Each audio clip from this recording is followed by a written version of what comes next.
ఓం శ్రీమాత్రే నమః. ఓం గం గణపతయే నమః. ఓం నమః శివాయ.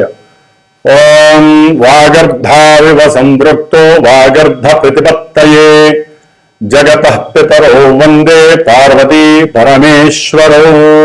పార్వతీ పరమేశ్వరాభ్యాం నమః. శ్రీ గురు చరణారవిందాభ్యాం నమో నమః. వీక్షిస్తున్నటువంటి ప్రేక్షకులందరికీ కూడా కార్తీక మాస శుభాకాంక్షలు. ధర్మో రక్షతి రక్షితః.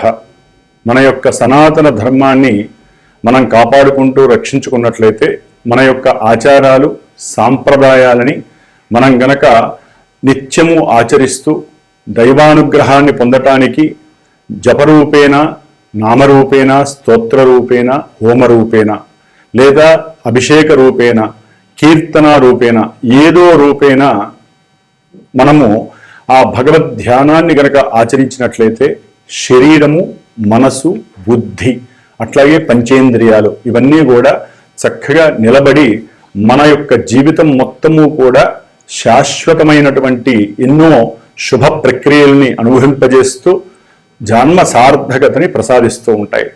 ముఖ్యంగా వీక్షిస్తున్నటువంటి ప్రేక్షకులందరూ కూడా ఒక విషయాన్ని గుర్తుపెట్టుకోండి.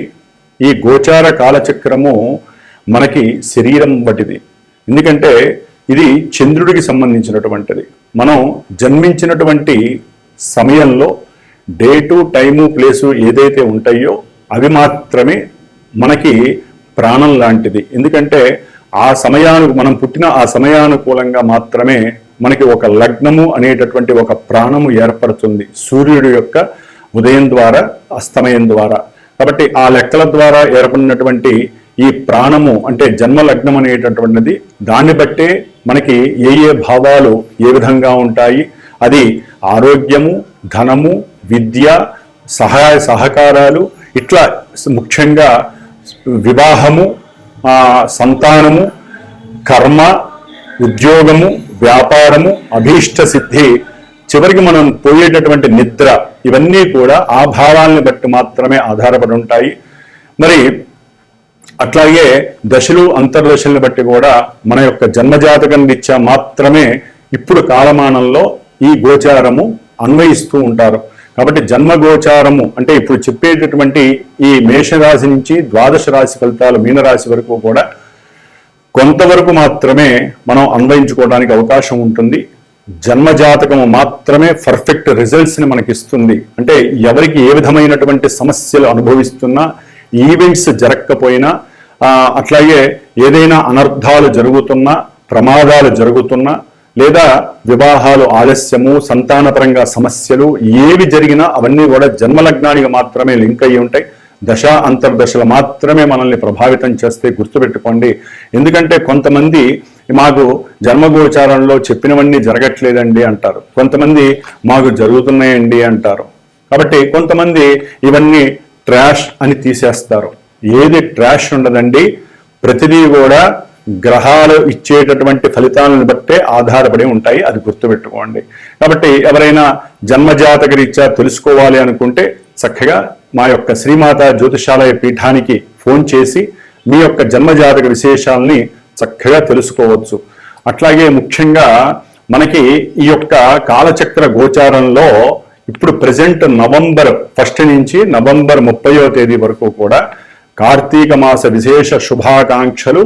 అట్లాగే కార్తీక మాసంలో ఎన్నో విశేషమైనటువంటి పండుగలు మనకి కనిపిస్తూ ఉంటాయి. 5వ తారీఖు నవంబర్ 5 పౌర్ణమి, కార్తీక పౌర్ణమి కావచ్చు. 8వ తారీఖు సంకష్టహర చతుర్థి గణపతి పండగ కావచ్చు. అట్లాగే నవంబర్లో మనకి 18వ తారీఖు మాస శివరాత్రి, 20వ తారీఖు కార్తీక అమావాస్య గురువారము. అట్లాగే మార్గశిర మాసం కూడా వస్తుంది 21 నుంచి 26వ తారీఖు నవంబర్ 26వ తారీఖున మరి సుబ్రహ్మణ్య షష్ఠి, కుమార షష్ఠి. మనకి సంవత్సరానికి ఒకసారి ఆ సుబ్రహ్మణ్యేశ్వర స్వామి వారి యొక్క అనుగ్రహం మనకి లభిస్తూ ఉంటుంది. కాబట్టి వివాహం కానటువంటి వాళ్ళు, ఆలస్యమైనటువంటి వారు, దంపతుల మధ్య ఏదైనా ఎడబాట్లు జరిగినటువంటి వాళ్ళు, అట్లాగే జన్మజాతకంలో కుజదోషాలను ఉంటాయి. మన జన్మజాతకంలో లగ్నం నుంచి, చంద్రలగ్నం నుంచి కూడా 1, 2, 4, 7, 8, 12 ఈ స్థానాల్లో కుజగ్రహం ఉన్న కుజగ్రహ దృష్టి ఉన్నా కూడా కుజ శుక్రుల సంబంధము ఉన్నా కూడా ఎన్నో రకాలైనటువంటి సమస్యలు వివాహపరంగా కావచ్చు, సంధానపరంగా కావచ్చు, ఇట్లా కుజదోషాలని మనకి ఎన్నో ఇబ్బందులు, కాలసర్పయోగ దోషంలో కూడా కుజగ్రహ ప్రభావం ఉంటుంది. అట్లాగే ముఖ్యంగా 28వ తారీఖు కాలభైరవాష్టమి. కాబట్టి ఇన్ని రకాల పండుగలు మనకి కార్తీక మాసంలో కనిపిస్తున్నాయి, మార్గశిర మాసంలో.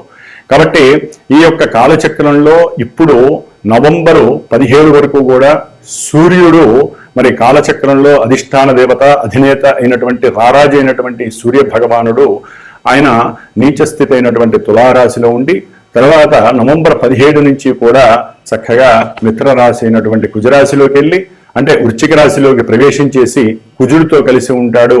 అదేవిధంగా కుజగ్రహము ఈ అక్టోబర్ 27వ తేదీ నుంచి కూడా డిసెంబర్ 7వ తేదీ వరకు కూడా తన యొక్క స్వక్షేత్రమైనటువంటి వృశ్చిక రాశిలో ఉంటూ ఉంటుంది.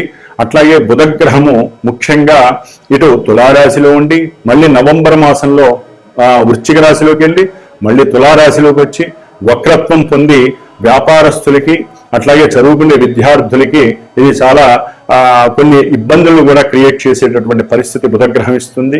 గురుగ్రహము మరి ఆల్రెడీ మనకి అక్టోబర్లోనే 18వ తారీఖున ఉచ్చస్థితి అయినటువంటి కర్కాటక రాశిలోకి వచ్చి ఎన్నో విశేషమైనటువంటి శుభ ఫలితాలు అందిస్తున్నారు. ఆయన డిసెంబర్ 5వ తారీఖు వరకు ఆయన ఇదే రాశిలో ఉంటారు.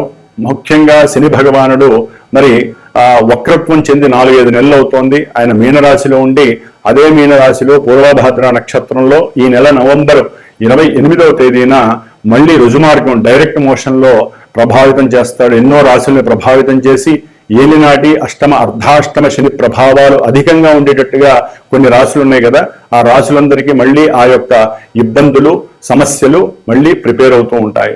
అట్లాగే రాహుగ్రహము, ఈ రాహుగ్రహము నవంబర్ 23 తర్వాత కుంభరాశిలో ఉండి సొంత నక్షత్రంలో వచ్చేస్తాడు, శతభిష నక్షత్రంలో. ఇది కొంచెం దోషప్రదం, రాహు బలంగా ఉన్నట్టు లెక్క.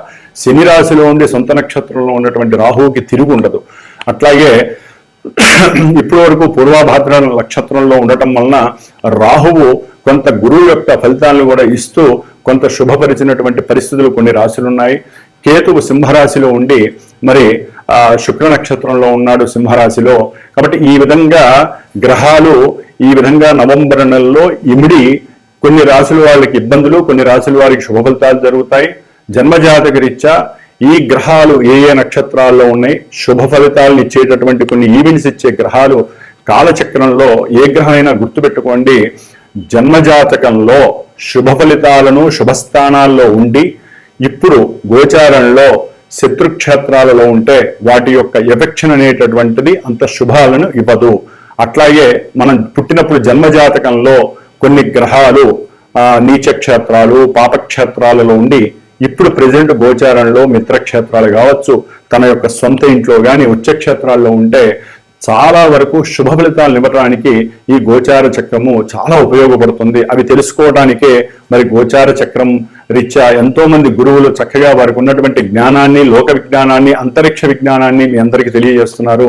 కాబట్టి మరి మేషాది మీనరాశి పర్యంతం ఈ నవంబర్ 1 నుంచి 30 వరకు ఏ విధంగా ఏ ఏ రాశుల వారికి మరి విద్య, ఉద్యోగము, ఆరోగ్యము ఇట్లా ఎన్నో రకాల మీద వాటి యొక్క ఎఫెక్షన్ పడుతుంది. అవన్నీ కూడా వీక్షిద్దాము.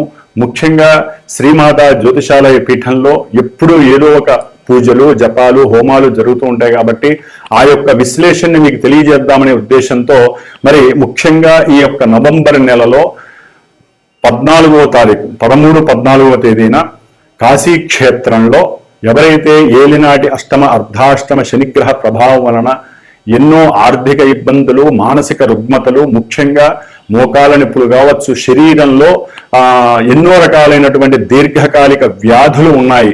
అవి చెప్పుకుంటూ పోతే చాలా ఇబ్బందులుగా ఉంటాయి మానసికి. కాబట్టి ఎవరైతే అనారోగ్య రీత్యా బాధపడుతూ ఉంటారో, ఎవరైతే మానసికంగా డిప్రెషన్ లెవెల్లో ఉంటారో, అనుకున్న పనులన్నీ ఆలస్యంగా జరుగుతూ ఉంటాయో వాళ్ళందరికీ శనిగ్రహ దోష కర్మదోష పరిహారార్థమై కాశీ క్షేత్రంలో ఈ నవంబర్ నెలలో 12వ తారీఖు నుంచి 16వ తారీఖు మధ్యలో 13-14 తారీఖుల్లో పరమేశ్వరుడికి గంగానది ఒడ్డున కూర్చొని చక్కగా బ్రాహ్మణుల యొక్క సమక్షంలో గంగాజలంతో మృత్తికాలింగంతో మృత్తికాలింగార్చన, శతలింగార్చన అంటే 108 లింగాలు చక్కగా మృత్తిక పుట్టమ్మలతో తయారు చేసి మహన్యాసపూర్వకంగా ఎవరైతే గోత్రనామాదులు అందజేస్తారో పీఠానికి ఫోన్ చేసి వారికి ఉన్నటువంటి దోషాలు పోవటానికి, వారికి ఉన్న రుగ్మతలు పోవటానికి, అనారోగ్య దోషాలు పోవటానికి మాత్రమే ఈ యొక్క కార్యక్రమం పెట్టబడింది. కాబట్టి ముఖ్యంగా పితృదోషాలు, మాతృదోషాలు, సర్పదోషాలు, కుజుదోషాలు అనేవి చాలా ఉంటాయి. ఇవన్నీ పోవటానికి ఇది ఒక చిన్న అవకాశంగా తీసుకుంటే చాలా ఉపయోగపడుతుంది. కాబట్టి ఈ యొక్క కాశీ క్షేత్రంలో చేసేటటువంటి ఈ యొక్క పూజలో రుద్రాక్షలకి కూడా అభిషేకం చేసి ఆ రుద్రాక్షలు వారికి ఇవ్వబడుతుంది. ముఖ్యంగా నవంబర్ 26వ తేదీన మార్గశిర మాసంలో వచ్చేటటువంటి సుబ్రహ్మణ్య షష్ఠి, స్కంద షష్ఠి రోజున పీఠంలో విశేషంగా 21వ తేదీ నుంచి 5 రోజులు 6 రోజులు స్వామివారి సర్పసూక్త పారాయణ అంటే కుజదోషాలు, సర్పదోషాలు ఉన్నటువంటి వారికి ఈ యొక్క సుబ్రహ్మణ్యేశ్వర స్వామికి ప్రీతికరమైనటువంటి రాహుకేతు దోష నివారణార్థమై సర్పసూక్త జపము, అట్లాగే 26వ తేదీన పీఠంలో ఉదయం నుంచి మధ్యాహ్నం వరకు కూడా కళ్యాణం, ముఖ్యంగా మగవాళ్ళకి లేదా స్త్రీలకి, కళ్యాణం కానటువంటి వాళ్ళకి, లేకపోతే కళ్యాణమై భార్యాభర్తలు విడిపోయినటువంటి వారికి అన్యోన్యత కొరకు, కళ్యాణం శీఘ్రంగా అవడానికి, జన్మజాతకంలో ఎవరికైనా కుజదోషాలు, రాహుకేతు దోషాలు ఉంటే వారికి మాత్రమే, ముఖ్యంగా ఈ కోర్టు కేసుల్లో ఎన్నో ఇబ్బందులు పడుతూ ఉన్నటువంటి వారు ఉంటారు, ఎన్నో రకాల సమస్యలు. కాబట్టి ఆ యొక్క సమస్యలు ముఖ్యంగా వివాహము, సంతానము, అట్లాగే విద్యలో ఆటంకాలు, వీటికి సంబంధించి కుజరాహుకేతు దోషాలు పోవడానికి సుబ్రహ్మణ్య షష్ఠి మనకి సంవత్సరానికి ఒకసారి వస్తుంది. ఆ రోజున శ్రీ వల్లీ దేవసేన సమేత శ్రీ సుబ్రహ్మణ్యేశ్వర స్వామి వారి యొక్క కళ్యాణం జరుగుతుంది. కాబట్టి కళ్యాణం కోరుకునేటటువంటి వాళ్ళు చక్కగా ఆ యొక్క కళ్యాణంలో పార్టిసిపేట్ చేయొచ్చు. హైదరాబాద్లోనే కాబట్టి వచ్చేవాళ్ళు చక్కగా రావచ్చు. అట్లాగే అదే రోజున కళ్యాణం అయిన తర్వాత హోమం ఉంటుంది, సుబ్రహ్మణ్య పాశుపత రుద్ర హోమము. దీంట్లో అన్ని రకాల హోమాలు వస్తాయి కాబట్టి చక్కగా ఆ హోమం వలన కూడా మీకు చాలా ఈ 2 కార్యక్రమాలు కూడా పీఠంలో విశేషంగా జరుపబడేటటువంటివి ఈ నవంబర్ నెలలో. కాబట్టి ఎవరైనా సరే పాల్గొనదలిచే వాళ్ళు ప్రత్యక్షంగా అయినా రావచ్చు. దూర ప్రాంతాల్లో ఉన్నటువంటి వాళ్ళు మా యొక్క పీఠానికి ఫోన్ చేసి మీ గోత్రనామాదులు ఇచ్చి దానికి తగినటువంటి దక్షిణని అందజేయగలిగితే గనక మీకు చక్కగా ఆ యొక్క కార్యక్రమాలు చేసి వాటి యొక్క ఫలితాన్ని ఇవ్వగలిగేటట్టుగా ఈ యొక్క పీఠము నిర్వహించబడుతోంది. కాబట్టి ఇప్పుడు మనం మేషాది మీనరాశి పర్యంతం ఉన్నటువంటి 12 రాశి ఫలితాలని గురించి చక్కగా విపులీకరించి సూక్ష్మీకరించి తెలుసుకునే ప్రయత్నం చేద్దాం. ఓం గం గణపతయే నమః. మేషరాశి వారికి ఈ నవంబర్ మాసంలో ముఖ్యంగా రాస్యాధిపతి అయినటువంటి కుజుడు జన్మ తన యొక్క స్వక్షేత్రంలో ఉన్నప్పటికీ అది అష్టమ రాశి అవటం ద్వారా ఎన్నో రకాలైనటువంటి అనారోగ్య దోషాలు, మృత్యు దోషాలు, ప్రమాదాలు, ఆటంకాలు, శస్త్ర పరికరాలకు సంబంధించిన వాటితో ఎన్నో రకాలైనటువంటి కొన్ని సమస్యలు, మానసికంగా వ్యక్తిగతంగా వీరు ఎన్నో రకాలైనటువంటి అవమానాలను ఎదుర్కొని అటు బంధుమిత్రుల ద్వారా కావచ్చు, కొత్తగా ఎవరైనా పరిచయం అయితే వ్యాపారపరంగా వారి రీత్యా కూడా కొంత మోసపోవటము, ఎప్పుడూ అవమానించబడుతూ ఈ నెలల్లో కూడా వారు కొంచెం అవమానాలు ఎక్కువగా ఎదుర్కోవాల్సి వస్తుంది. దానివలన వీరు చేసే ప్రతి పనిలో ఆటంకాలు ఎదురవటము, వీరి యొక్క ధైర్యము, సాహసము, పరాక్రమము, ఇవన్నీ మొండితనము కూడా ఎందుకో తెలియకుండా తగ్గిపోవటము, దాని ద్వారా వీరిలో వ్యక్తిగతంగా యాటిట్యూడ్స్ అనేది ఉండాల్సిన మోతాదు కన్నా కొంచెం రిగ్రెట్గా, అధికమైనటువంటి కోపము, అవసరం లేనటువంటి అంతర్గత కక్ష అనేటటువంటిది పెరిగే అవకాశము, అట్లాగే కుళ్ళు, కుతంత్రాలు, ఈర్ష్య స్వభావాలు పెరిగే అవకాశం ఉంటుంది. కాబట్టి అనారోగ్యపరంగా కుజుడు బాలేదు కాబట్టి వీరు ఎక్కువగా కుజగ్రహ స్తోత్రాన్ని పారాయణ చేసుకొని ఈ 7 వారాలు మంగళవారాలు కుజగ్రహానికి సంబంధించినటువంటి కందులు దానం చేసుకోండి. సుబ్రహ్మణ్య అనుగ్రహంతో ఆ అనుగ్రహం కోసము సుబ్రహ్మణ్యేశ్వరి స్వామికి సంబంధించినటువంటి స్తోత్రాన్ని, అష్టకాన్ని పారాయణ చేస్తూ ఉండండి. అట్లాగే ముఖ్యంగా 4వ స్థానంలో ఉన్నటువంటి గురువు యొక్క ఉచ్చస్థితి విద్యార్థులకి అఖండమైనటువంటి యోగాన్ని ఇస్తూ ఉంటుంది. ముఖ్యంగా ఉన్నతమైనటువంటి విద్య కోసము పాకులాడేటటువంటి వాళ్ళకి కొంచెం డిప్రెషన్స్, ఆర్థికపరమైనటువంటి ఇబ్బందులు, గృహంలో తండ్రి కానీ తల్లి కానీ ఆ విషయంలో ఒప్పుకోకపోవటం వలన వీరు కొంత మానసికంగా ఆందోళన పడే అవకాశం ఉంటుంది. కానీ గట్టిగా ప్రయత్నం చేస్తే మటుకు గురువు యొక్క బలము మిమ్మల్ని అచంచలంగా అఖండమైనటువంటి విద్యలు ఏవైనా సరే తీసుకెళ్లే అవకాశం ఉంటుంది. ఉన్నతమైనటువంటి గృహయోగం ఉంది, వాహన యోగం ఉంది. మేషరాశి వారికి తల్లి యొక్క అనుగ్రహము ఆశీర్వచనంతో చక్కటి ధనప్రాప్తి, కుటుంబంలో గృహ సౌఖ్య ప్రాప్తి కూడా లభిస్తోంది. ముఖ్యంగా రవి ఈ యొక్క మేషరాశి వారికి మరి ఈ 17వ తారీఖు వరకు సప్తమంలో ఉండి ఎన్నో రకాలైనటువంటి వాహనపరమైన సమస్యలు, అట్లాగే ముఖ్యంగా గవర్నమెంట్ ప్రభుత్వ రంగ వ్యాపారాలకి సంబంధించి మధ్యలో మీడియేటర్స్ వలన కొన్ని నష్టాలు మోసాలు పోయే అవకాశం ఉంటుంది. అట్లాగే 17 తర్వాత ఆరోగ్యరీత్యా పూర్తిగా డౌన్ఫాల్ అయ్యే అవకాశం కూడా ఉంది. ఆరోగ్యరీత్యా ఆల్రెడీ ఇబ్బంది పడుతూ ఉంటారు. భార్యాభర్తల మధ్య విపరీతమైనటువంటి కుటుంబ ద్వేషాలు ప్రబలే అవకాశం ఉంటుంది మేషరాశి వారికి. కాబట్టి పంచమంలో ఉన్నటువంటి కేతువు కూడా సంతానపరమైనటువంటి సమస్యలను ఇస్తూ ఉంటాడు. లాభంలో రాహు బాగున్నప్పటికీ కూడా మేషరాశి వారికి కుజుడి యొక్క అష్టమాల్లో ఉన్నటువంటి కుజుడి యొక్క చతుర్థ దృష్టి సర్పదోషాన్ని ఇచ్చి వీరు అనుకున్నటువంటి వ్యవహారాలు, వ్యక్తిగత నిర్ణయాలు, ఏవైతే పట్టుదల ఇవన్నీ ఉన్నాయో అవన్నీ జరగకపోవడం వలన వీళ్ళలో కోపావేశాలు ఎక్కువయ్యి జరిగే పని కూడా జరగకపోవడం అనేది జరుగుతుంది. ఏలినాటి శని పరిపూర్ణంగా ఈ నెలాఖరు తర్వాత వీరికి యాక్టివేట్ అవుతుంది. కాస్త మానసికంగా ఆందోళనలు పెరిగే అవకాశము, ధన నష్టాలు కలగడానికి అవకాశం ఉంటుంది. ముఖ్యంగా వ్యాపారస్తులు ఎవరైతే ఉన్నారో వారికి సంబంధించి ఆగమ్య గోచరమైన పరిస్థితి నెలలో కనిపిస్తుంది. కాబట్టి వీరు వ్యాపార అభివృద్ధి గురించి, ఆకర్షణ గురించి ఎన్నో రకాలైనటువంటి ఆలోచనలతో, అడ్వర్టైజ్మెంట్లతో ముందుకు వెళ్ళాల్సిన అవకాశం ఉంది. కాబట్టి వీరు ఎక్కువగా గణపతి ఆరాధన చేసుకోండి. గరికని తీసుకువెళ్ళి గణపతికి నిత్యము కూడా మీ ఇంట్లో పసుపు చేసిన గణపతి కానీ లేకపోతే దేవాలయంలో గణపతికి కానీ ఒక గరిక కట్టబెట్టి మీకున్న బుద్ధిమాంద్య లోపాన్ని, వాగ్దోషాన్ని హరించమని చెప్పి అఖండమైనటువంటి ఉన్నత వ్యాపార అభివృద్ధిని ఇవ్వమని చెప్పి చక్కగా కోరుకోండి. కాబట్టి శుక్రుడు ముఖ్యంగా సప్తమంలో ఉన్నటువంటి ఈ యొక్క శుక్రుడు ఈ నెలల్లో కూడా తన యొక్క సొంత క్షేత్రంలో ఉంటాడు. వివాహానికి చాలా యోగ్యకరమైనటువంటి కాలము. ఆర్థికంగా కానీ బంగారపు నగలు, వస్తువులు ఇవన్నీ కొనడానికి యోగ్యకరమైన కాలము. అయితే ఏంటంటే భార్యాభర్తల మధ్య మరి కారకో భావనాశాయ అని శుక్రుడు అక్కడ ఉండటం ద్వారా భార్యాభర్తల మధ్య కుటుంబంలో స్వల్ప దోషాలు అనేది కలిగే అవకాశం ఉంటుంది.